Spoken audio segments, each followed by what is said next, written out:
Hello दोस्तों, नमस्कार। Aditya classes exam गुरु channel में आप सबका स्वागत है। सालवर्ट पेपर को हल कराने के क्रम में ये हमारा 11वां क्रम है। तो आइए इसको हम करते हैं और इस क्लास को देख रहे हैं सभी बड़ों को सम्मान, छोटों को प्यार के साथ। आइए इस क्लास को शुरू करते हैं। तो ये 15/12/2018 में फर्स्ट शिफ्ट में पेपर हुआ था और इसके पहले क्वेश्चन को देखते हैं। सबसे पहले श्री गणेशाय नमः। और ये देखिएगा, प्रश्न है कि फीफा विश्व कप 2018 कहाँ हुआ था? तो इसका आंसर उस समय तो मान लीजिए रूस में हुआ था। अभी इस समय करंट आप जानते होंगे कि 2022 में अगर पूछ दे 2022 में, तो याद रखिएगा 2022 में 22वें क्रम का कतर में हुआ था। कतर में किसने जीता? अर्जेंटीना देश ने जीता। किसको हरा के? तो फ्रांस को हरा के। याद रखिएगा किस क्रम का? तो 22वें क्रम का। वैसे करंट की सभी वीडियो जो है सीरीज से मेरी आने जा रही है और कुछ आ चुका है। अगर आपको यूपीएससी के ये चैनल समर्पित है, मैं भी सभी वीडियो स्पेशल कोर्स को देखते हुए डिजाइन कर रहा हूँ। तो आपको अगर जो है वीडियो को लिंक चाहिए तो आदित्य क्लासेस एग्जाम गुरु चैनल में आप जो टेलीग्राम का चैनल है उसमें लिंक ले लीजिए और तुरंत उसमें जो है वीडियो के लिंक चले जाते हैं। वीडियो प्रॉपर टाइम से पहुँचे इसके लिए जो है आप सब्सक्राइब कर दीजिए, मेरा मोटिवेशन बना रहे इसके लिए आप लाइक कर दीजिए। आइए दूसरा क्वेश्चन देखते हैं। समझ गए इसको? फीफा 2 कप कहाँ कहाँ हुआ? कतर में। कतर में हुआ था। ठीक है। किस क्रम का? तो 22वां क्रम का। याद रखिएगा। तो किसने जीता? तो यानी विजेता कौन था? अर्जेंटीना। तो बताइए अर्जेंटीना की राजधानी? Buenos Aires. Buenos Aires Argentina की राजधानी। विश्व का सबसे बड़ा मांस मंडी कहाँ है? अर्जेंटीना में। ठीक है। बाकी डिटेल नेक्स्ट वीडियो में मिलेगा आपको। कर्नाटक में कितनी विधानसभा सीटों का चुनाव हुआ? तो इसमें से याद रखिएगा इसका आंसर 223 होगा। और अभी 2022 में जो 5 राज्यों में चुनाव हुए हैं उसके विषय में पूछ सकता है, लेकिन आपके एग्जाम में करंट अफेयर से 6 महीना पहले के पूछा जा सकता है। इसलिए 6 महीने पहले के करंट अफेयर को बहुत बेहतरीन तरीके से एक लाइन पढ़ लीजिएगा। बाकी 1 साल के करंट अफेयर को मेन देखिएगा। ठीक है। तो इसमें याद रखिएगा ये 18 का था। 30वां आते हैं हम लोग। तीसरा क्वेश्चन, संयुक्त राष्ट्र जनसंख्या के संभाग के आकलन के अनुसार मई 2018 में भारत की जनसंख्या कितनी थी? तो उस समय 18 के अनुसार जो है याद रखिएगा 135 करोड़ थी। लेकिन अभी एक नई रिपोर्ट आई है कि विश्व में सबसे अधिक जनसंख्या जो है भारत की हो गई है। न्यूज़पेपर में भी दिया था, अभी इसकी प्रमाणिकता नहीं हुई है। अब तो जो है जब जनसंख्या होगा उसके काउंटिंग होगा उसके बाद ही मालूम चलेगा। तो आपको मालूम होगा जनसंख्या आयुक्त तो जनगणना आयुक्त तो कौन है? तो विवेक जोशी हैं। ठीक है। 11 में कौन थे? सी चंद्रमौली थे। 11 में किस क्रम का हुआ है? 15वें क्रम का हुआ है। और आज़ादी के बाद 2011 में किस क्रम का हुआ है? तो 7वें क्रम का हुआ है। अब जो है 21 में होना था, तो 21 में किस क्रम का होगा? तो 16वें क्रम का होगा। तो आज़ादी के बाद किस क्रम का होगा? तो 8वें क्रम का होगा। तो भारत का प्रथम डिजिटल जनगणना कब घोषणा किया गया है? तो 2021 का। ठीक है। देखिए कब होता है, उसके बाद मालूम चलेगा। वैसे वर्तमान में जनसंख्या और बढ़ी हुई है। आते हैं क्वेश्चन नंबर 4 पे। निम्नलिखित में से किसे Time person of the year, देखिए Time person of the year याद रखिएगा। मैं तो इससे क्लास में रटवा देता हूँ। 2022 पूछेगा। 17 का वैसे आंसर देंगे तो 17 का उस समय थे द साइलेंट बेकर्स। ठीक है। अब 22 में देखिएगा तो वीर राष्ट्रपति कौन है? तो व्लादिमीर जेलेस्की। सबसे खूबसूरत राष्ट्रपति व्लादिमीर जेलेस्की। ठीक है। जेलेस्की।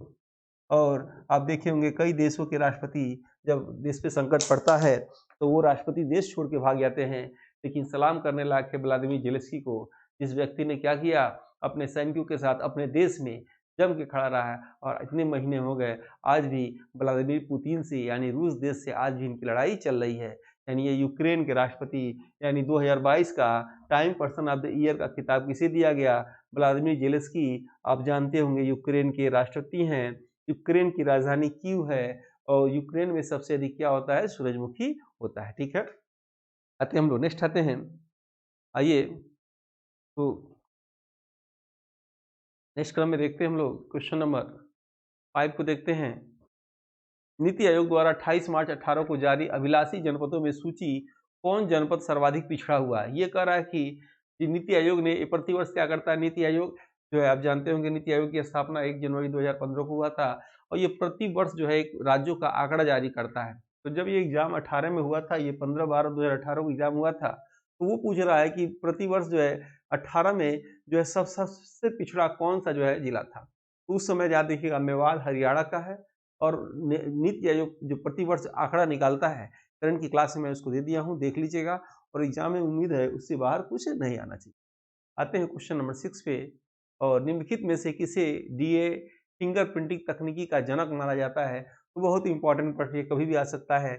लालजी सिंह को माना जाता है जो है डीएनए प्रिंटिंग तकनीकी का जनक, लालजी टंडन को माना जाता है। नेक्स्ट आते हैं 7वां, निम्नलिखित में से कौन शिक्षण का स्तर नहीं है?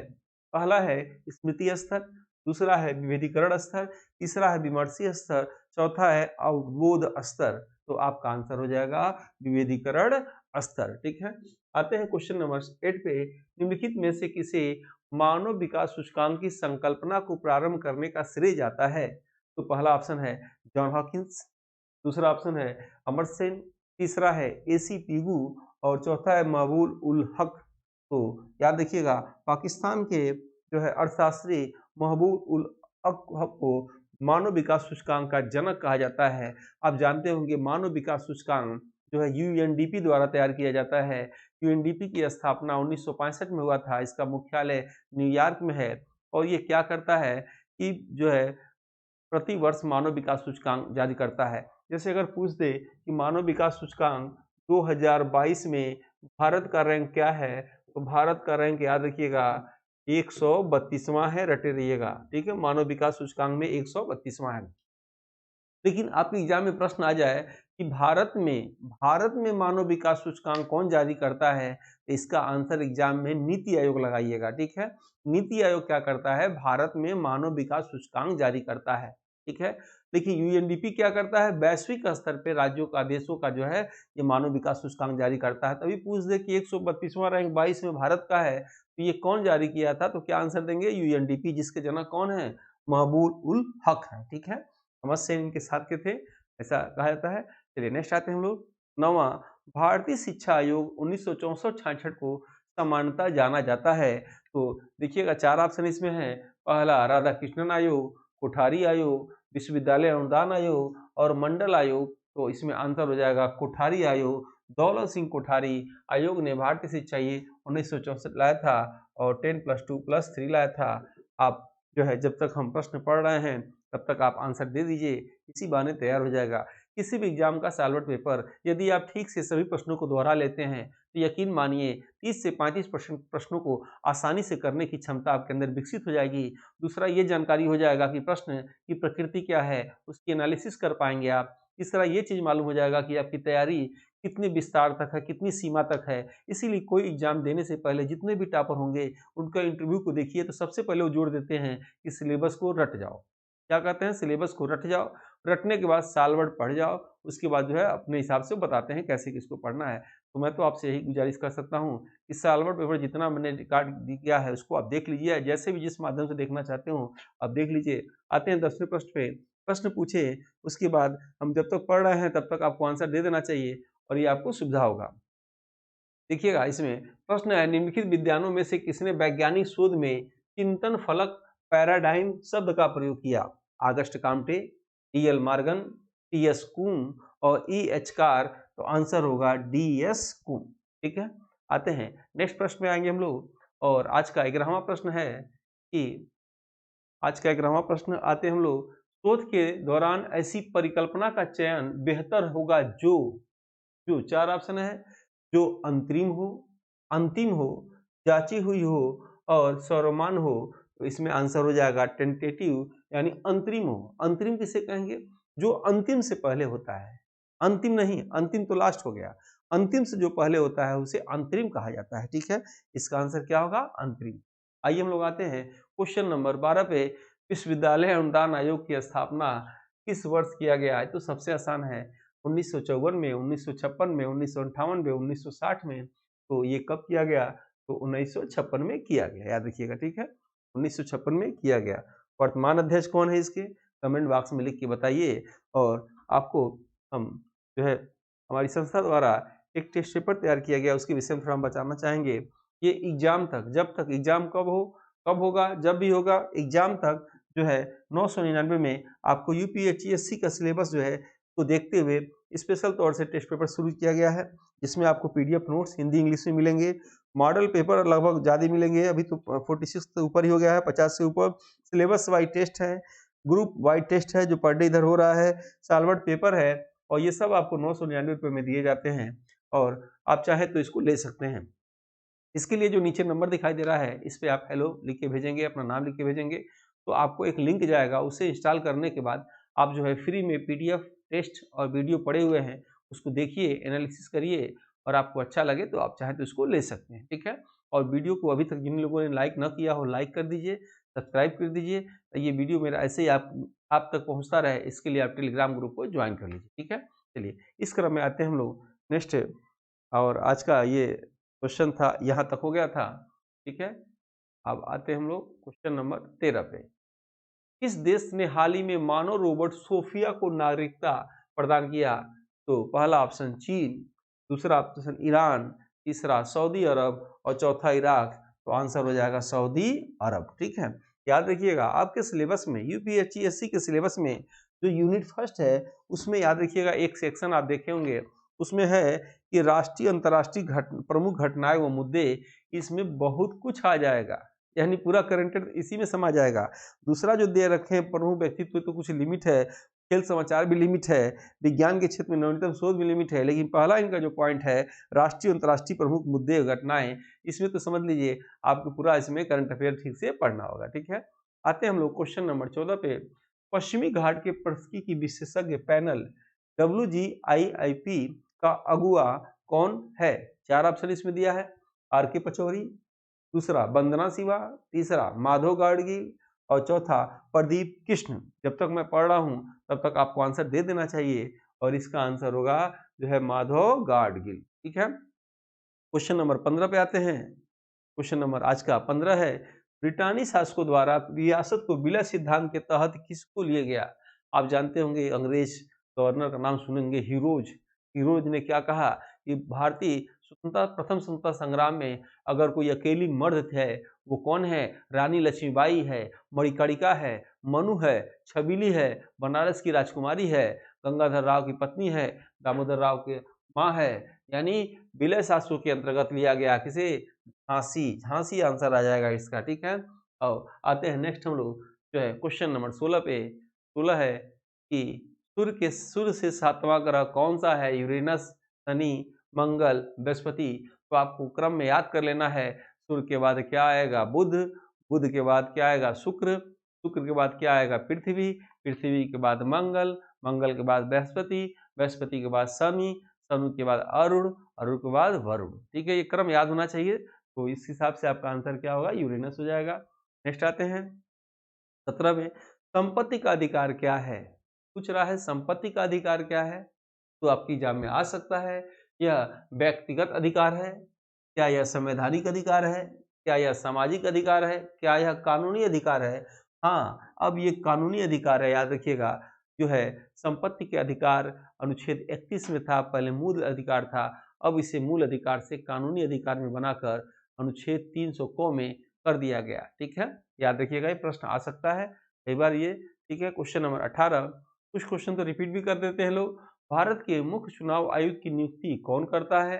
तो भारत जो है संसद के सदस्य, जो है राष्ट्रपति, प्रधानमंत्री, तो विधि मंत्री कौन करते हैं? तो भारत के राष्ट्रपति।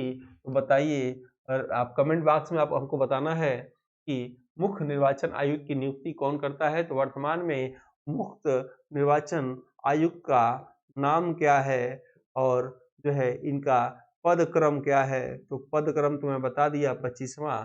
नाम बताना है, यानी वर्तमान में मुख्य चुनाव आयुक्त का नाम बताना है, और भारत के प्रथम मुख्य चुनाव आयुक्त का नाम बताना है, और भारत की प्रथम महिला मुख्य चुनाव आयुक्त का नाम आपको कमेंट बॉक्स में लिखकर बताना है, ठीक है? चलिए आगे हम लोग आते हैं 18, देखते हैं कितने लोग आंसर आता है। यहाँ देखेंगे 2011 की जनगणना के अनुसार उत्तर प्रदेश में निम्नलिखित जनपदों में किसमें महिला साक्षरता दर सर्वाधिक थी? आयोग ने इस प्रश्न को ही हटा दिया था, इसलिए इसको डिस्कशन न किया जाए। आते हैं 20वें का आंसर, निम्नलिखित राज्यों में कौन पवन ऊर्जा के उत्पादन में देश में अधिकतम योगदान करता है? ठीक है, देश में अधिकतम योगदान करता है पहला राजस्थान, दूसरा गुजरात, तीसरा महाराष्ट्र और चौथा तमिलनाडु। तो इस हिसाब से इसका आंसर हो जाएगा जो है तमिलनाडु, ठीक है? आते हैं हम लोग क्वेश्चन 21वें पे आते हैं, निम्नलिखित राज्यों में किसमें वनों के अंतर्गत सर्वाधिक क्षेत्रफल पाया जाता है? राजस्थान में, उड़ीसा में, मध्य प्रदेश में तो झारखंड में। तो आप जानते होंगे भारत में सबसे अधिक वन कहाँ है, जो है मध्य प्रदेश में। टाइगर कहाँ है, मध्य प्रदेश में। सोया राज किसे कहते हैं, मध्य प्रदेश में। अभी नामीबिया से चीता आया, कहाँ रखा गया, क्रोनो पार्क में, मध्य प्रदेश में। ठीक है, याद रखिएगा। लेकिन अगर पूछे कि प्रतिशत में वन कहाँ है, तो मिजोरम में है, याद रखिएगा।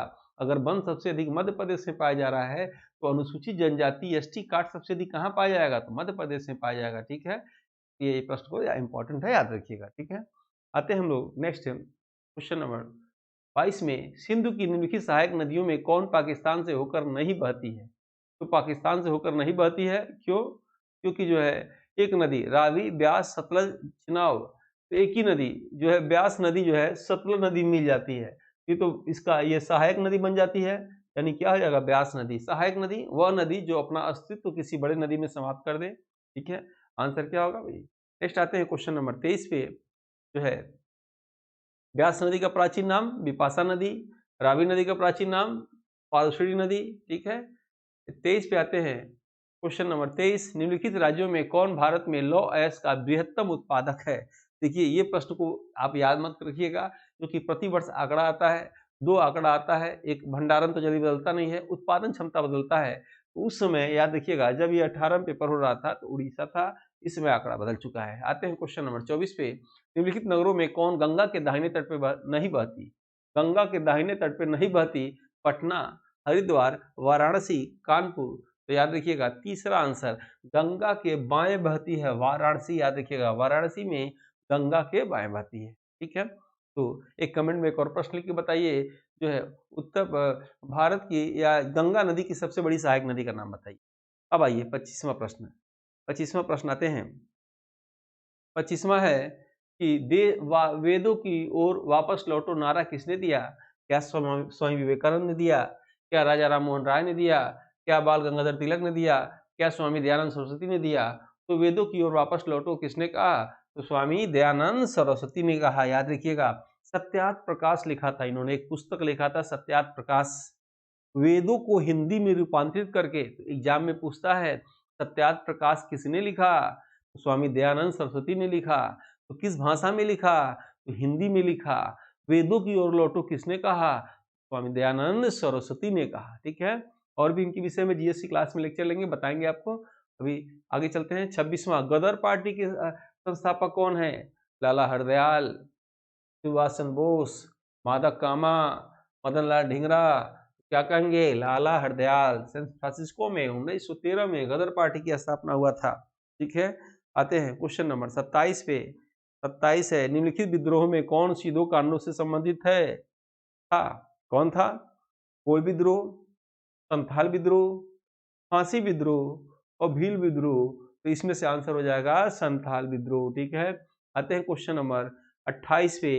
भारत की संसद में शामिल हैं, कौन कौन शामिल हैं, देखेंगे। भारत के राष्ट्रपति हैं, कि लोकसभा है, कि राज्यसभा है, कि सभी। तो आंसर हो जाएगा सभी। ठीक है, अब आते हैं क्वेश्चन नंबर 29 पे। निम्नलिखित में से कौन सा अनुच्छेद भारत के उपराष्ट्रपति के चुनाव से संबंधित है।